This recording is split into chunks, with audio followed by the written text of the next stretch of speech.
22岁来自湖南摄影师，女嘉宾小欢30岁，同样来自湖南，是一名化妆师。来，有请两位，有请。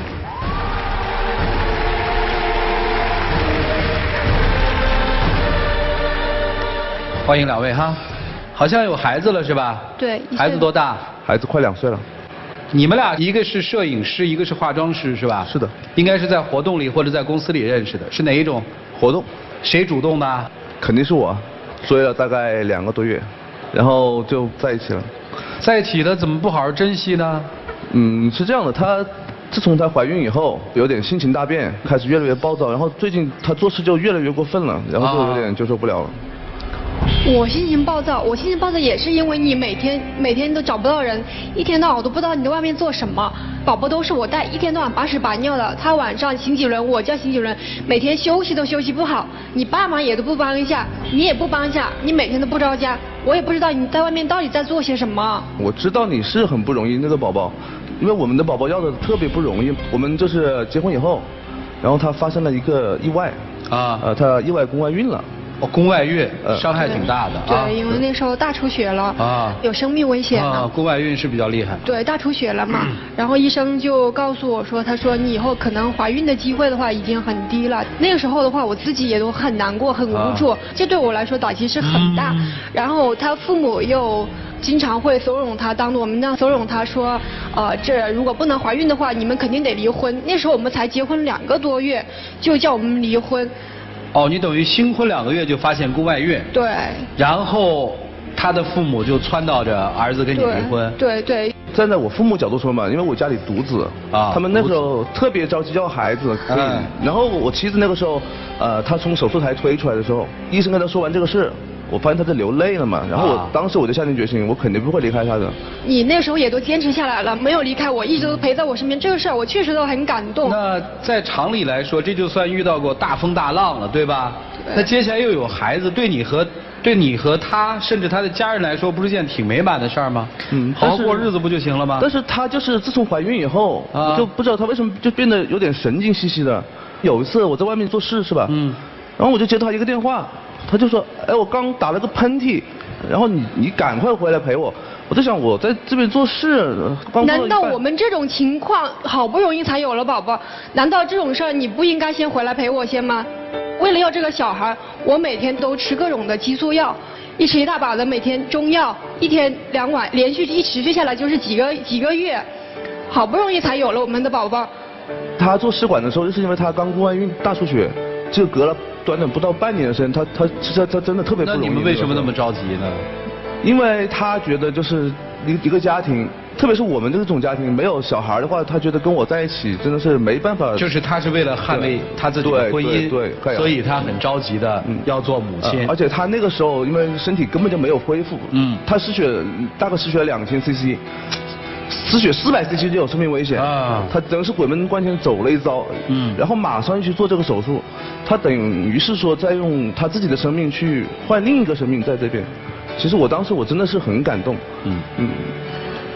孩子也有了，然后就因为这个，所以你会觉得他变化了是吧？他觉得我变了。其实他怀孕之前嘛，我跟他经常一起工作，他那个时候我是什么样，其实我现在还是什么样。但是在他眼里看来，我现在就好像就是因为我摄影师嘛，经常拍女模特，他觉得我跟每个女模特都好像都怎么样了。难道不是吗？有一次你在工作的时候，然后我过去送东西给你，把门一推开，那女模特穿那么一点点衣服，在那勾肩搭背的，你让我怎么想？我没有勾肩搭背好不好？只是我拍完了，别人过来看看照片。有一次他还拿回来一个手机，那手机上面全部都贴满了钻，不灵不灵的，一看就知道是女孩子的手机。我那时候不是手机坏掉了吗？然后正好那个模特他有一个备用机，我就先拿回来，我先用这边。好，结果他一进门，他问也不问，直接把手机给我抢过去，吧唧给我摔地上，搞得我现在就是自己再买一台，然后我还得赔台给别人。之后他就是，还要我去给那些女模特去群发短信，他说就是我是一个有老婆的人了，请你们自重，不要再骚扰我。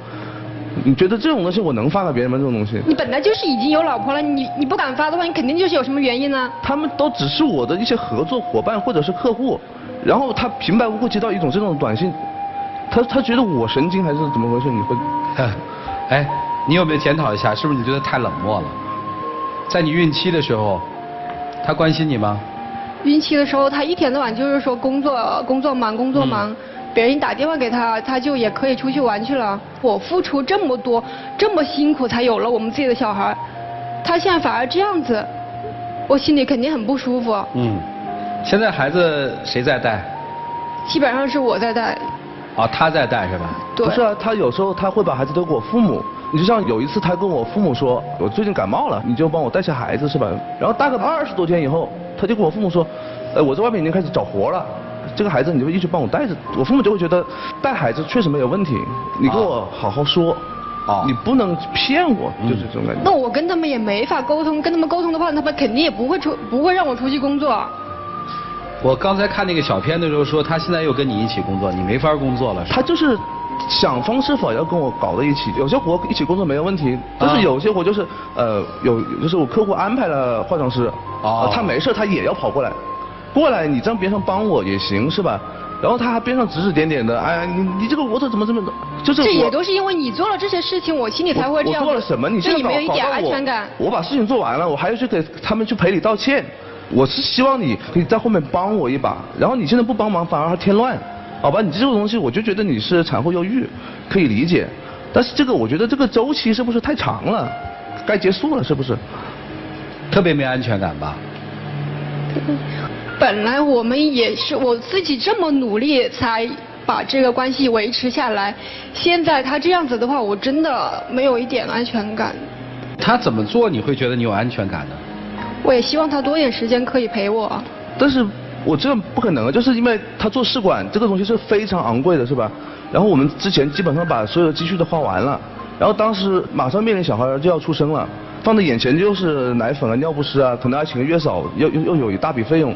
我作为一个父亲来说，我肯定希望我的小孩就是别人家的小孩有什么，我小孩也有什么，对不对？就是我必须去拼命的外面挣钱，所以那段时间的话，我就不管那个是什么活，我都会尽量去多接一些。现在也要就是因为小孩这个时候他花费其实也很大，我还得继续就是保持像这种状态啊。很忙对吧？但是是不是还可以在忙的时候关心呢？其实我觉得你觉得你关心他吗？可能就是表现的不是那么多吧，可能。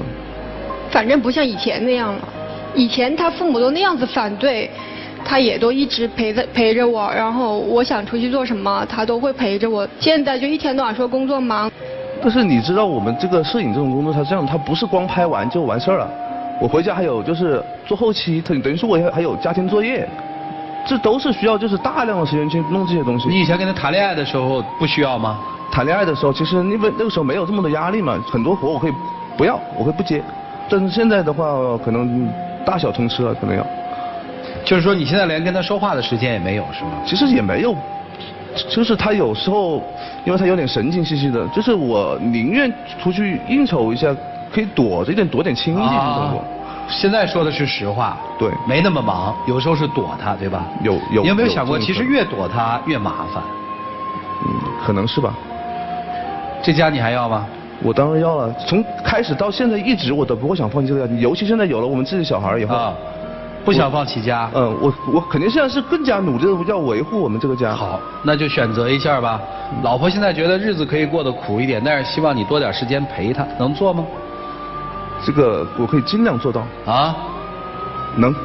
你能理解她那种感受吗？你先说。我可以理解到，但是真的事情出来的时候又控制不住，觉得好烦，对不对？对。所以怎么办呢？其实对于男生和女生来说，这还都是一个特别特殊的时期，他们又有过那么一段特殊的经历，所以这个家庭面临的更多的是心理上的冲击。老师们，你们看怎么办呢？一起进入丘比特问卷。冰冻3尺非一日之寒，我挺能理解这个姑娘的，也许她的一些行为超过了她老公的是哈。你知道你的老婆为什么会有这么大的变化吗？我觉得可能就是产前或者产后忧郁吧，可能是。或许是，就比如说情绪很容易低落，对，自信心不足，包括对生活失去信心。是。而围绕这所有的，其实她的生活就是你啊。其实就是比如说现在疑神疑鬼啊，原先都没事的状况，在他现在看来就放大呀，就猜疑呀。你要去理解，但是你没有，你可能是在忙于说现在的经济压力大，我是要去挣钱的，甚至于你对他这种表现觉得有点反感。你刚才有说，不是没有时间跟他沟通，而是说想躲避、逃避这种状态，这都是你没有做到一个尽职丈夫的一个责任。多跟他聊天疏导，你多一些耐心，拿出当时你们谈恋爱的那种感觉，多想想他为这个家付出的那些，你就会去帮他做很多的事情。之前在我们看这个资料的时候，编导就跟我们说，这个妈妈非常不容易。是的。如果我们跟他都不认识人都有这种感受的话，你作为当事人，为什么不能多为他做一做呢？甚至于在现阶段，你多受点委屈又怎么了呢？因为你所有的付出一定有回报，你们家庭会很幸福的，好吗？好的。好，谢谢曲总。我主要的话对女生说，这人呢真的是很奇怪，当你没什么的时候，你总是怕别人没有什么图你的；当你有什么的时候，又生怕别人图你点什么。你以前很愧疚，总想给他生一个，但是因为你愧疚，他反而更爱你。你现在有了孩子，你去对他挑三拣四。我有一点特别弄不明白，你总觉得他在外面会有别的女人，但当你生不出孩子的时候，你提出的离婚，他也没有跟你离呀。倒相反，现在有了孩子，一家三口已经圆满了，你开始犯毛病了。按道理来说，上天够眷顾你的了，你已经有孩子了，和他父母之前攻击你生不出孩子的那些语言比起来，这是多大的幸运呢？你应该多开心啊！你怎么现在反而愁眉苦脸呢？是，试管婴儿很痛苦，但恰恰是就是因为经过了这些痛苦，经过了最开始的失落，你现在有了孩子嘛，多幸福啊！反而还要折腾，为什么呢？那如果是这样的话，干脆不要让你有这个孩子，让你回归到过去的愧疚，反而他一心一意的爱着你，可以天天陪伴你，就像你现在所要求的一样。你愿意选择以前的生活吗？愿意。那不就是了吗？原来没有的，现在有了；原来残缺的，现在完整了。一切不都挺好吗？在最关键的时候没有变心，现在一家三口圆满了。工作压力大了，少了一些陪伴，不可以理解吗？所以我觉得这人呢，就是不好的时候想好，好的时候想更好，不要太贪心了。就这样。我还想再帮你极致一下，老公和孩子选谁？如果一定选一个，老公。啊，选谁啊？老公。这就恰恰说明问题了，这就是他所有问题的一个来源。他玩命要一个孩子，不是他认知有一个孩子我才是一个完整的一个女人，他是认为说我有这个孩子，我可以留住这个男人。你的世界其实他是最重的，对吧？对不对？所以你想，如果她作为一个女人，她是发自内心的，我自己想要孩子，我去遭这个罪，她就会出现涂老师说的那个，上天眷顾我会非常的珍惜，我的关注度一定是在宝宝身上，而不是在这个男人身上，所以她是不一样的。我第一次听到一个母亲，就是孩子那么小的母亲，我选她，我不选孩子。从一个侧面来说，她整个生育的苦难，内心的创伤得有多大，想过吗？没想过。你就想想吧，真的不容易。这个女生，她内心是有创伤的，你得用你的爱把她重新暖回来，好吗？好的。接下来时间留给你们自己，一起进入黄金60秒。老婆，其实我这段时间不在家，其实我真的是在外面工作，不是你想的那样的。而且你像我们在那么困难的时候，我们都没有分开。我是怎么想的，你应该会知道。你真的不用孩子来绑住我，我不用你绑的，真的。那你工作完了的时候，你就可以多陪陪我，多跟我聊聊天。一定。以后那些活价钱不高的我就不接了。反正我把时间都留给你跟孩子吧，我们有时间一起出去旅游啊，出去散散心吧。我估计你现在可能在闷太久了，可能也是。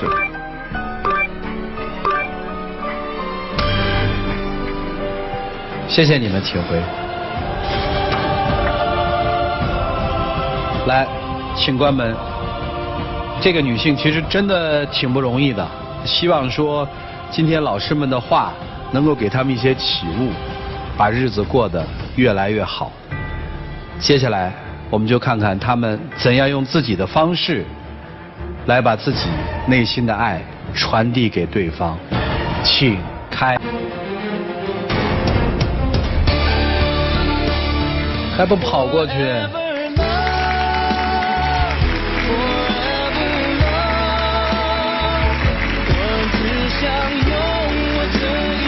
来，站在这儿。来，有请我们的小花童，有请。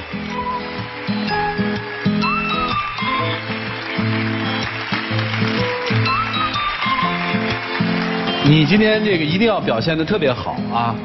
因为我下面的话是，各位和他合作的女模特们，现在我们一起来见证他跟他老婆的浪漫时刻吧。各位请见证，你看他老婆乐的。老婆，你现在放心了吗？川哥已经帮我这样说了，他们以后不会跟我怎么样了，真的。啊，亲亲，让他们看看，嫉妒，亲亲，亲一下。有亲亲嘛。要保湿易背湿，补补水啊，有自信啊。补了水我拍他以后。哦，拍你老婆啊？对。回去吧，便宜你这边走。